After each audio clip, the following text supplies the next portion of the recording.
Bom dia, galerinha. Sejam mais uma vez bem-vindos e bem-vindas a mais essa aula. É um enorme prazer estar aqui com vocês.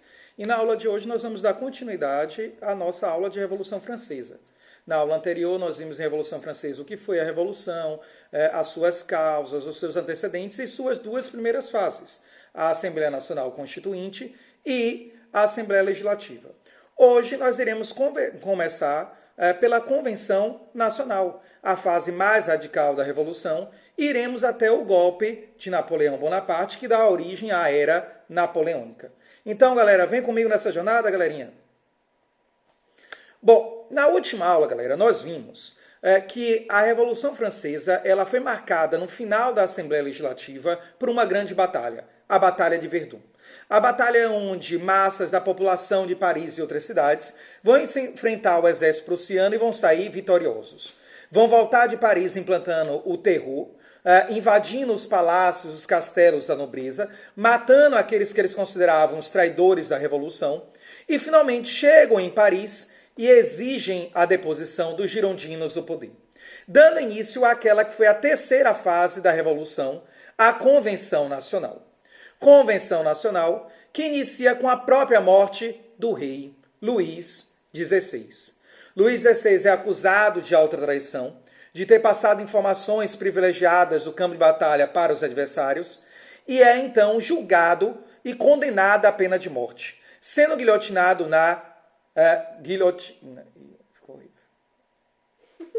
sendo morto na guilhotina. Não só ele, mas a própria Maria Antonieta e alguns dos seus filhos. Isso dá origem à República Jacobina e, consequentemente, à fase mais radical da Revolução, liderada pelos jacobinos e também pelos cordilheiros que haviam se unido a eles, inicia uma nova fase da Revolução, que é uma fase republicana, popular, radical, com viés muito mais social.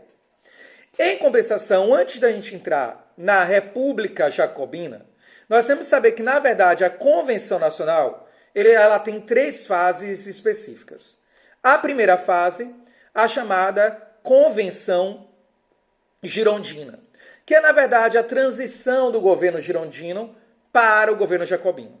A segunda fase, a República Jacobina, que é a fase mais longa. E a terceira fase da Convenção Nacional, que é a reação territoriana, ou a Convenção Territoriana, que é o golpe de Estado, que restabelece o poder na mão dos girondinos. A República Jacobina, como o próprio nome diz, vai estabelecer um sistema republicano. Um sistema republicano popular, baseado no voto universal masculino, então no sufrágio masculino. E ela vai ser marcada por uma nova divisão do parlamento. O parlamento francês, que antes era dividido em 5 grandes partidos, agora vai estar dividido em apenas 3 grandes partidos. À direita, os girondinos, que representam as elites mais liberais, de tendência democrática e burguesas. Ao centro, a planície, que continua sendo aquele partido sem uma definição política e ideológica, que joga segundo os seus interesses e se alia àqueles que estão no poder. E à esquerda, os jacobinos. Esses novos jacobinos, resultado da fusão entre os jacobinos e os cordilheiros, que é o grupo de esquerda e que, portanto, representa quem? Representa as camadas populares. E são eles que agora estão no poder da revolução e vão tomar medidas extremamente radicais. Essa República Jacobina é uma república tripartida e, portanto, inspirada nas ideias de Montesquieu. O poder executivo era formado por 2 grupos, por 2 comitês. E, portanto, não era nenhum presidente, nenhum primeiro-ministro, mas sim grupos políticos, partidários, que vão passar a exercer o poder especificamente. O primeiro desses comitês, o Comitê de Salvação Pública. Comitê de Salvação Pública, que é o verdadeiro poder administrativo da França dentro da República Jacobina. Eles vão ser aqueles que são responsáveis por administrar, executar a lei, gerir o país, mas também comandar os exércitos, sendo responsável pela defesa da França externamente. O segundo comitê, o Comitê de Segurança Pública. Comitê de Segurança Pública, que é responsável pela segurança interna. E, portanto, eles vão fazer o policiamento, a repressão e punição aos crimes comuns, mas principalmente aos crimes políticos. Então, eles vão se ver como uma espécie de polícia política que vai investigar os traidores da Revolução, prender os traidores da Revolução e executar as suas punições. O Poder Legislativo vai ser formado pela Câmara de Deputados. Câmara de Deputados, formada da forma que eu acabei de falar. Constituída pelos girondinos, planície e jacobinos. E o Poder Judiciário serão os juízes e advogados da pequena e média burguesia, que vão implantar, inclusive, o período do terror e será constituído pelo Tribunal Revolucionário, que não só vai julgar os crimes comuns, civis ou crimes de violência, mas também vão julgar os crimes políticos, sendo, portanto, esse Tribunal Revolucionário sob o controle de Robespierre, o incorruptível, o responsável pelo quê, galera? O responsável por julgar os crimes contra a Revolução e instituir, portanto, o período do terror. Entendido aí a constituição do governo jacobino, nós então temos que entender agora que esse governo vai ser marcado por dois principais fenômenos. O primeiro, o período do terror. O segundo, galera, por um processo de combate à pobreza, à miséria, à exclusão, à marginalização e, portanto, pela criação de um novo ideal de Estado. Porque até então na Europa, mesmo na Europa iluminista, a ideia de Estado era a ideia de um poder, um governo, que deveria garantir a paz e a ordem. E, portanto, que deveria, no máximo, trazer igualdade jurídica, permitindo a ampla participação política e garantindo a boa organização da sociedade para a manutenção de uma sociedade harmoniosa. Mas ele não tinha nenhum viés social constituído. Com a República Jacobina, esse Estado agora vai passar a ter um viés social. Critérios sociais bem constituídos, que vão determinar que é obrigação do Estado garantir a paz e a ordem. Mais do que isso, garantir também o desenvolvimento social, a qualidade de vida da massa da população. E, portanto, fazer com que se criem instituições de combate à pobreza, à exclusão e garantir o processo de ascensão social. Em outras palavras, nós estamos falando então de uma república jacobina que, ao mesmo tempo que vai ser criticada pela instituição no período do terror, também vai criar a ideia de um Estado assistencial, assistencialista, preocupado com o bem-estar social, que vai intervir na sociedade e na economia para garantir os direitos naturais do homem e do cidadão. E, para entendermos melhor isso, nós primeiro vamos ter que entender o que é esse Estado assistencialista. Os jacobinos, galera, vão tomar um conjunto de medidas. Um conjunto de medidas para garantir que os direitos do homem e cidadão sejam preservados. Entre elas, aparecem, primeiro, a instituição da própria República. Instituição da própria República com voto universal masculino, que, portanto, garante agora que todo cidadão francês participe da política, independente da sua origem, classe social ou renda, desde que sejam homens. Eles também vão garantir a criação dos direitos do homem e do cidadão em sua segunda fase, baseada nas ideias de Rousseau, que vai determinar que é direito do homem à vida, à liberdade, à igualdade jurídica, à saúde, à educação, à propriedade privada e à procriação, nessa ordem. Eles vão estabelecer que para que o homem ele tenha os seus direitos garantidos, é necessário que o Estado dê a ele as possibilidades para que isso ocorra. Então, vem a promover a igualdade.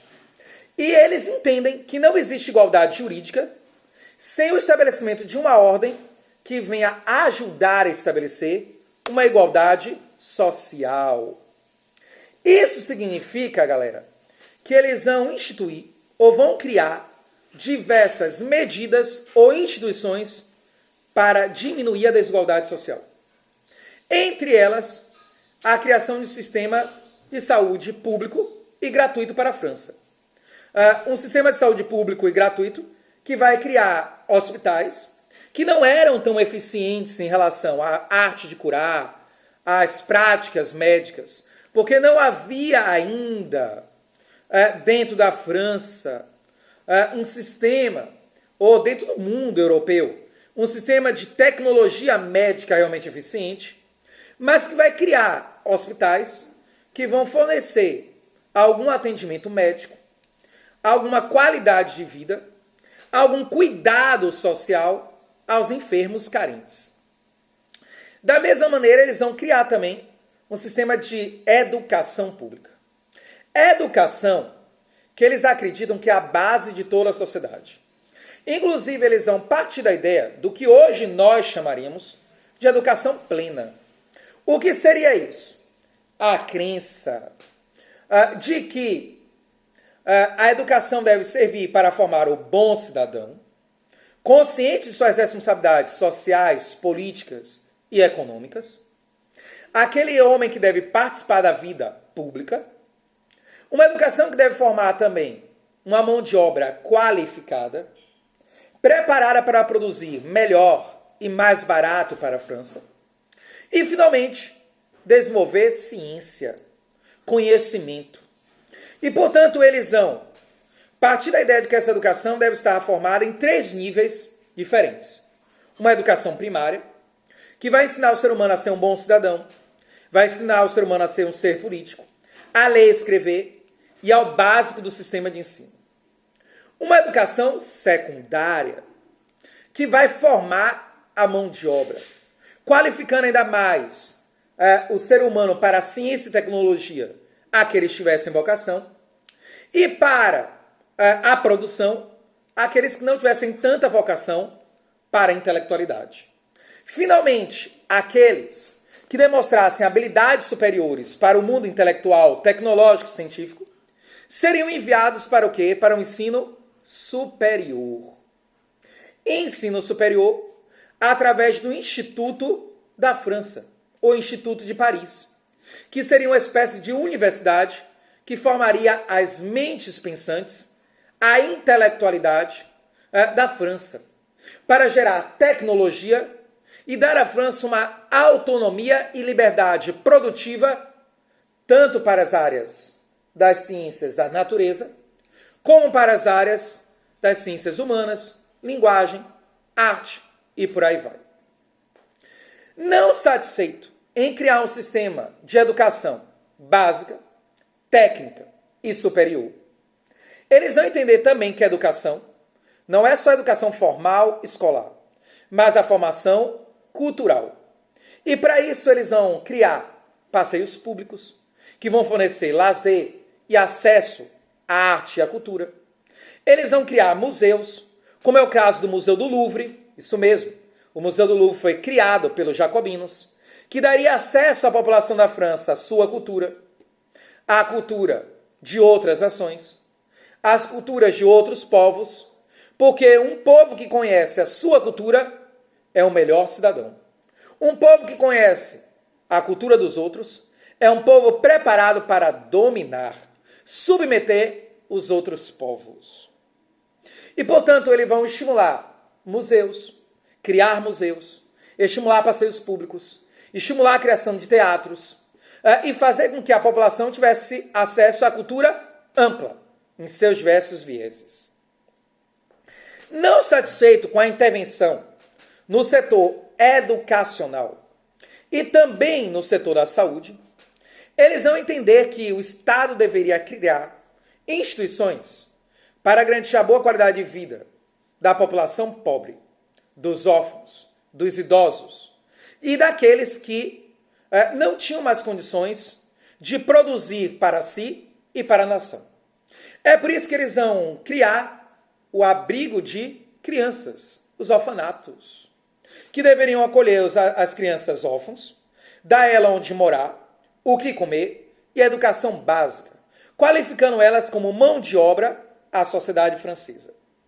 Eles vão criar o abrigo de idosos e também o abrigo de inválidos, que seria, na verdade, um lugar onde pessoas que não pudessem mais produzir, trabalhar, poderiam ir para ter o que comer, onde morar, o que vestir. E eles também vão criar uma espécie de albergue. Lugares onde uma população desempregada poderia ir, se alimentar, dormir e trocar o alimento e a moradia temporária por dias de trabalho. Então você está desempregado, não tem como viver, você vai para esse albergue. Lá você iria receber alimentação, moradia, vestimenta, mas teria que trabalhar em obras públicas em nome do povo e para o Estado francês. Se arranjasse emprego, você era livre para ir. Se você não arranjasse emprego, você o quê? Você simplesmente ficaria lá trabalhando em nome do Estado. Eles também vão tomar medidas no processo de melhoria da qualidade de vida da população que vão estar ligadas ao próprio desenvolvimento de um sistema científico. Como, por exemplo, a criação de um novo sistema de medidas e pesos. Como, por exemplo, a criação do metro e do quilo. E eles também vão gerar um novo calendário. Um calendário francês, baseado nas estações do ano. E, portanto, eles eliminavam a intervenção da igreja sobre o Estado e a sociedade.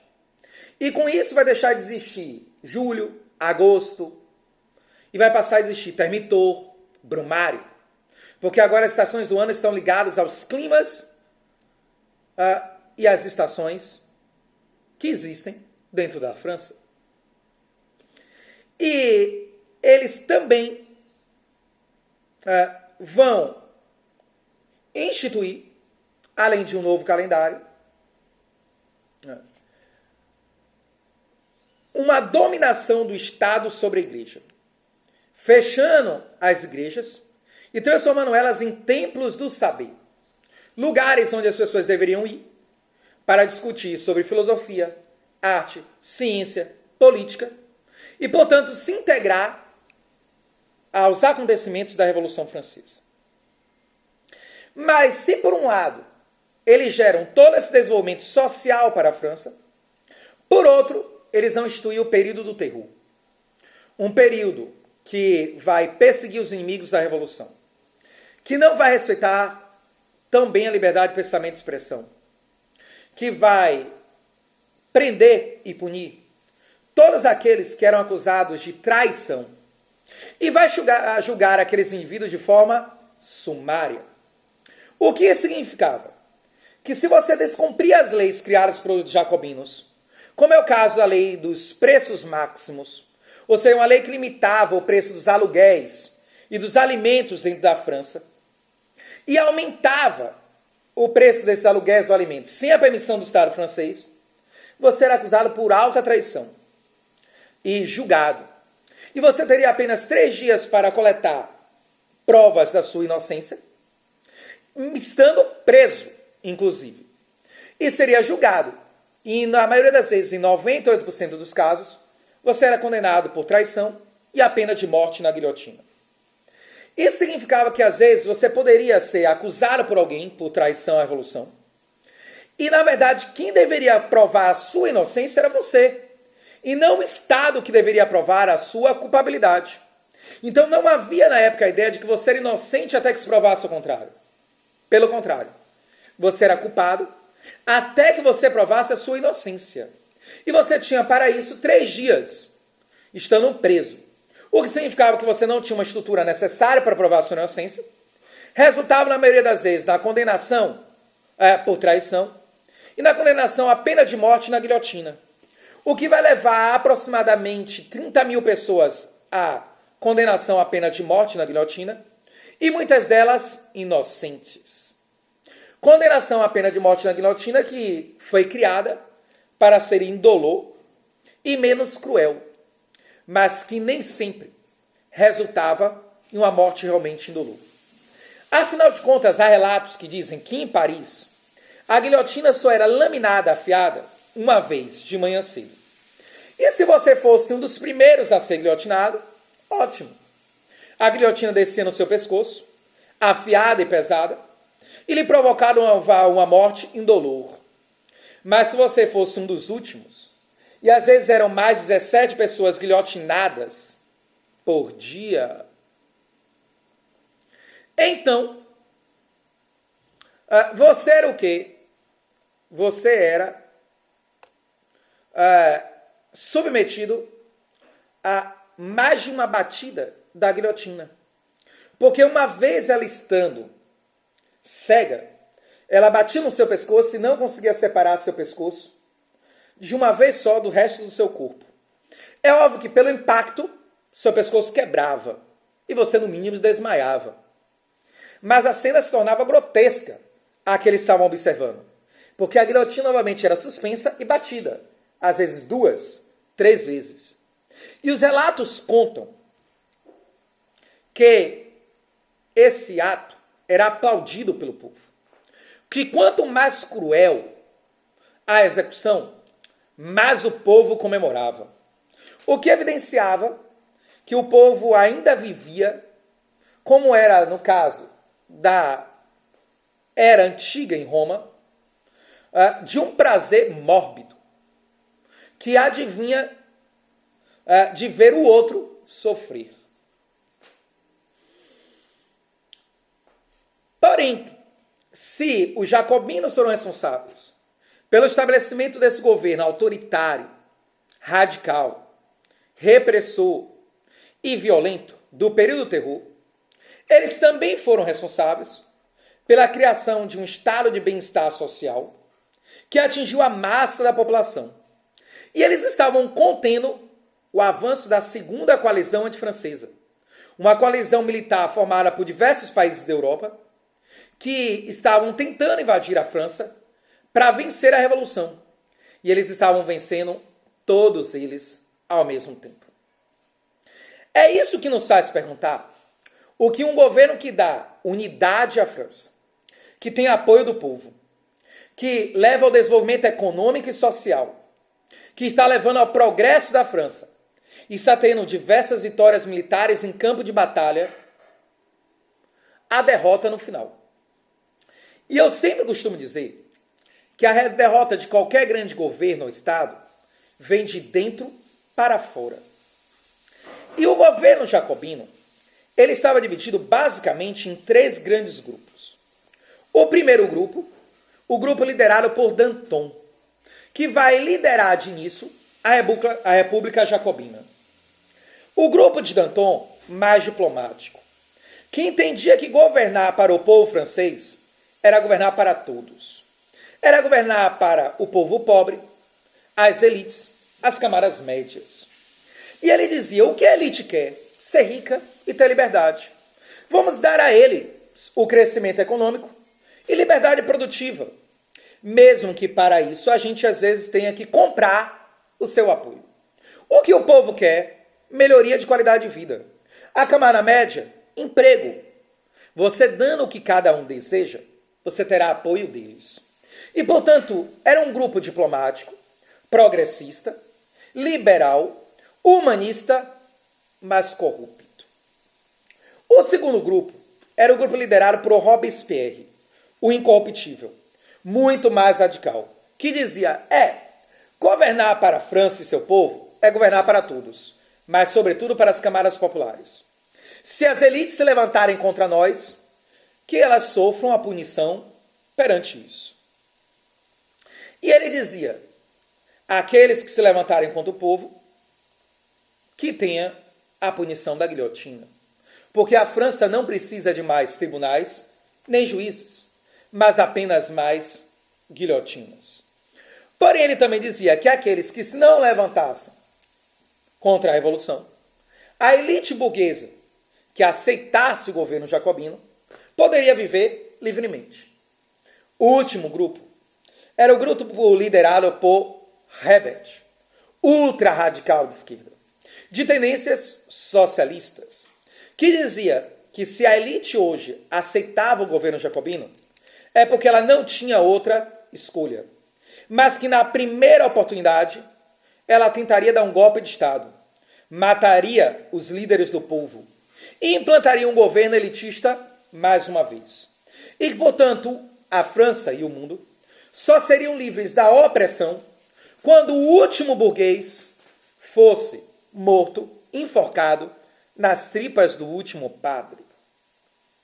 Eles pregavam um governo de igualdade jurídica e social, com distribuição da riqueza, e, portanto, um governo que seria um embrião do socialismo, inclusive do socialismo científico, já que eles pregavam a Revolução Popular, que ele criaria uma ditadura do povo para distribuir a riqueza igualitariamente perante todos. Esses grupos lutavam internamente dentro do governo jacobino, mas havia um homem que conseguia unir todos eles, que era Marat. Marat, que era de origem nobre, por incrível que pareça, mas iluminista, liberal, que apoiou a Revolução desde o início. Um homem diplomático, que tinha um dom da oratória e que vai conseguir dar unidade a esses três grupos. Porém, com sua morte na mão de Charlotte Corday, aquele homem que unia os três grupos jacobinos vai desaparecer. E isso vai levar ao início de uma briga interna dentro do Partido Jacobino. Essa briga interna vai acabar culminando em uma tentativa de golpe. Uma tentativa de golpe pelos membros mais radicais de Herbert, que vão propor um golpe dentro dos jacobinos, prendendo o grupo de Danton e Robespierre e implantando uma ditadura do proletariado. Eles serão descobertos por Robespierre, presos e executados na guilhotina. Isso vai fazer com que Danton seja retirado do poder. E quem vem assumir o poder será o próprio Robespierre, que vai radicalizar a Revolução, vai ampliar o período do terror, vai perseguir a burguesia liberal. E isso vai fazer com que o próprio Danton se levante contra ele, o que leva a uma briga entre os dois e a acusação de Danton de traição à Revolução Francesa. Traição à Revolução Francesa, que vai levar a sua condenação à pena de morte por corrupção. Em outras palavras, no final da República Jacobina, o grupo de Robespierre estava governando sozinho, isolado. Mas quem vai se aproximar a eles será a planície. Essa planície se torna, em teoria, leal, próxima, e vai governar ao lado de Robespierre, apoiando ele em absolutamente tudo. Só que em um belo dia, essa planície vai se aliar aos antigos girondinos, vão dar um golpe de Estado, vão acusar injustamente Robespierre de corrupção, vão condenar Robespierre por traição à Revolução Francesa e vão matá-lo na guilhotina. Esse é o golpe da reação termitoriana, ou 9 do Termitor, que põe fim à República Jacobina, dando início à reação termitoriana e, mais à frente, a quarta e última fase da Revolução Francesa, o Diretório Nacional, ou simplesmente Diretório. A fase mais longa cronologicamente, já que a primeira fase, a Assembleia Nacional Constituinte, durou de 89 a 91. A segunda fase, de 91 a 92, que foi a Assembleia Legislativa ou Monarquia Constitucional. A terceira fase, 92 a 95. que foi a República Jacobina, ou Convenção Nacional. E essa vai durar de 95 a 99. E ela vai ser a fase mais conservadora, elitista, burguesa da Revolução, que vai ser marcada, inclusive, por uma aliança entre burguesia, nobreza liberal e clero. E que vai ser formada, constituída, através de uma república tripartida, em executivo, legislativo e judiciário. O executivo formado pelo diretório, 5 membros das elites, escolhido por votação censitária para executar a lei. O legislativo vai estar dividido em 2 câmaras. A Câmara dos Anciões e a Câmara dos 500. Ambas escolhidas por votação censitária, com um censo, um nível de renda e propriedade elevadíssimo, que excluía a maior parte da população francesa de participação política.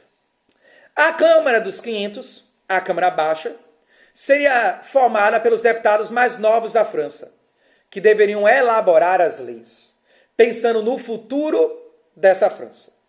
A Câmara dos Anciões seria constituída pelos deputados mais velhos da França, que deveria pensar na cultura francesa, na tradição francesa, e verificar se as leis criadas pela Câmara Baixa, a Câmara dos 500, era coerente com a tradição cultural da França, fazendo uma espécie de harmonia entre o futuro e o passado daquele povo.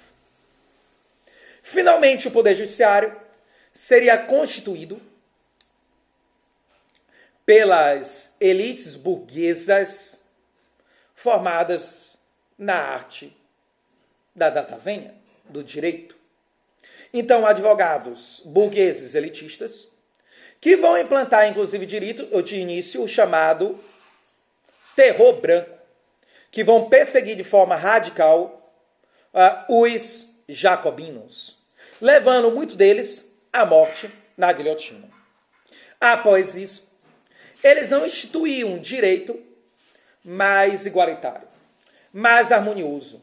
Inclusive, passando a dizer que não é você o acusado que deve provar a sua inocência, mas sim, é o Estado que deve provar a sua culpabilidade, porque você é inocente até que se prove o contrário. Criando, portanto, a ideia da presunção de inocência no direito ocidental. Entendido a estrutura política desse novo governo, nós temos que entender que ele vai assumir o poder em um processo de crise, primeiro política, de um golpe de Estado, que vai levar, inclusive, a uma crise econômica. Porque assim que a alta burguesia toma o poder da França, eles vão alegar que o Estado não tinha dinheiro para manter todas aquelas benesses que o governo jacobino deu ao povo. E eles vão começar a cortar todos os investimentos estatais para as questões sociais. Vão começar a cortar todos esses investimentos estatais para as questões sociais, cortando a educação pública, saúde pública, abrigos de inválidos, abrigo de idosos, orfanatos, pensões públicas. Eu tinha esquecido de falar. O governo jacobino tinha criado uma espécie de INSS que dava uma espécie de pensão pública àqueles que voltavam no campo de batalha mutilados ou àqueles que eram velhos demais para trabalhar. E tudo isso vai fazer com que o povo vá se distanciando do governo, do Estado, vá levando a uma falta de apoio popular, a diminuição da produção e, consequentemente, levando a uma crise econômica. A única coisa dentro do governo jacobino que vai continuar dando certo era as vitórias militares, o exército. O único lugar onde a França ainda era vitoriosa, contendo os contra-revolucionários fora do seu território. E o próprio governo jacobino, então, o próprio governo do diretório, vai ver estourar dentro do seu território golpes revolucionários.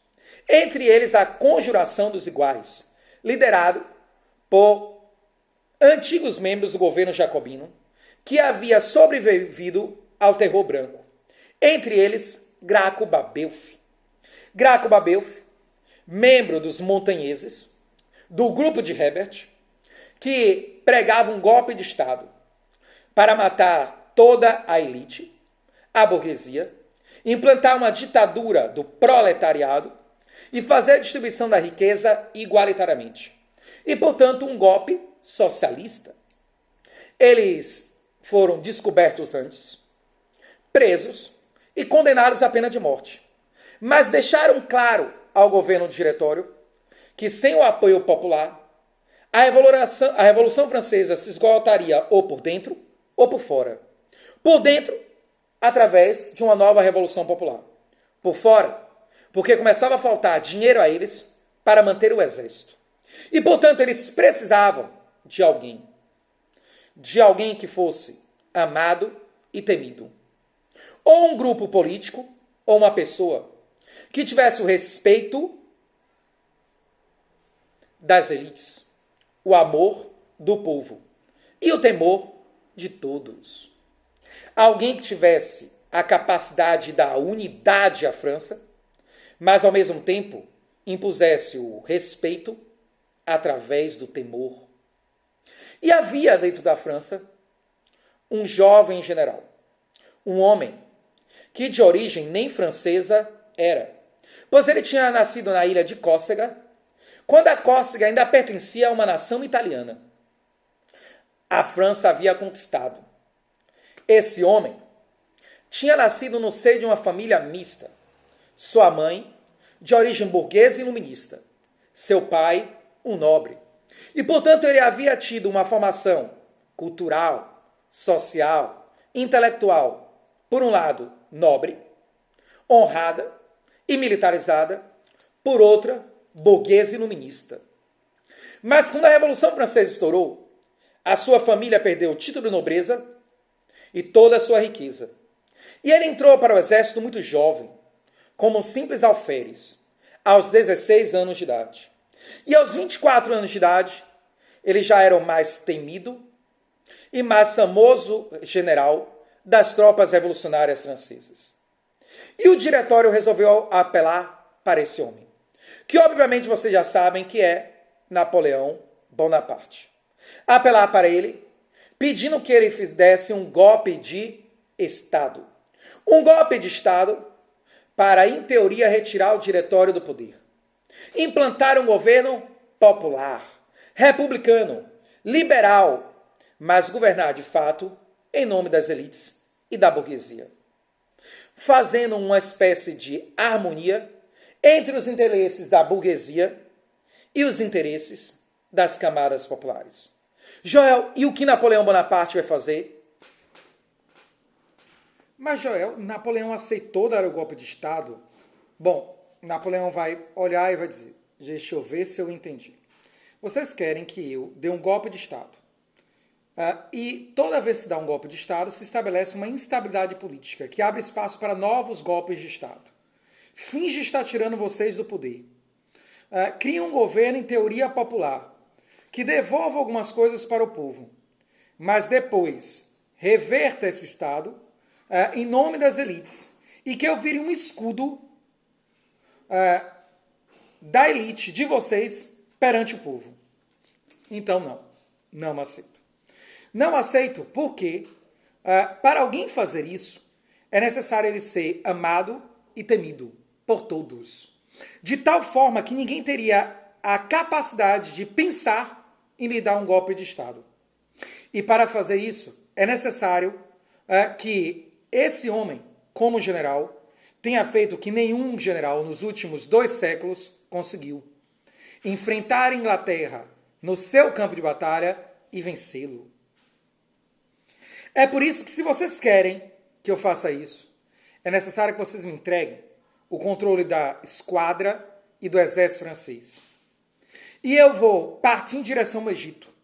E juro só sair de lá ou com ele dominado, ou então destruído ou morto.